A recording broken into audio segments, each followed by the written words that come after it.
এই দুনিয়ার আজান শুনলে সাড়া দেই না। আর একদিন এই আজান নিয়ে আমাদের মাঝে বাঁচতে হবে। আজানের সঙ্গে সঙ্গে মানুষ একদিন আল্লাহর দুনিয়া থেকে যাবে, মানুষ তো আর থাকবে না। এক সিরিয়ালে আসবে, আরেক সিরিয়ালে যেতে থাকবে। মানুষ মরে দিশে, মানুষ হয়ে যায় হতাশাগ্রস্ত মানুষ নিয়ে। মানুষ এখন অকালান পরিশ্রমিক নিয়ে মানুষ সত্যি অকারণ পরিশ্রমে মানুষ বিপদে পড়ে। মানুষকে মানুষ এক অজন্য কাহিনী করে। মানুষের সঙ্গ মানুষ হারায়, মানুষ মরে অদৃশ্যের কারণে। অদৃশ্যই হতে হলে দৃশ্য নিয়ে বাঁচতে চায় আমরা। মানুষ হইলাম টাকার পিছনে দৌড়াইতে দৌড়াইতে একদিন হতাশ হয়ে যাব কবরস্থানে গিয়ে। সেদিনকে মালাকাল মউদ আজরাইল হাজির হবে। সেদিনকে আমাদেরকে জিজ্ঞাসা করবে, তোমার দিন কি?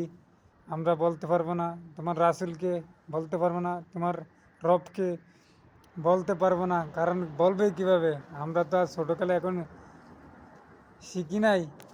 শিখলে সানা বলবো আমার রব আল্লাহ। তোমার দিন কি? ইসলাম। তোমার রাসূলকে মোহাম্মদ সাল্লাহ সাল্লাম। আমরা কি মুখ দিয়ে আসবে না। কারণ আমরা এখন পাগল টাকার নেশায়। টাকা আছে, সব আছে। টাকা নাই, তোমার কিচ্ছু নাই।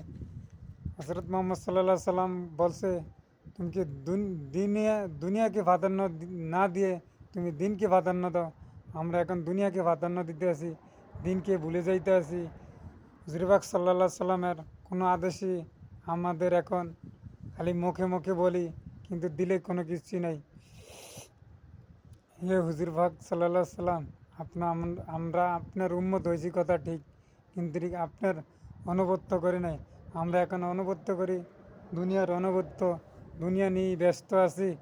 আমরা এখন ক্ষতিগ্রস্ত হয়ে যেতে আছি। কারণ আমরা এখন ধন সম্পদ টাকা পয়সা নিয়ে ব্যস্ত। তোমার হুকুম কিভাবে কোন পালন করব? আল্লাহ, আমাদেরকে তুমি রক্ষা করো, আমাদেরকে তুমি হেফাজত করো। দুনিয়া নামক কারখানা থেকে আমাদেরকে তুমি বাঁচাও। আমরা দুনিয়ায় নিয়ে ব্যস্ত আছি, দুনিয়ার ব্যস্ততায় ব্যস্ত। মানুষ এক মানুষের ভালো আরেক মানুষ দেখতে পারি না, এক মানুষের খাবার এক মানুষে খাইতে পারি না। সবাই ভালো থাকবেন। আল্লাহ হাফেজ।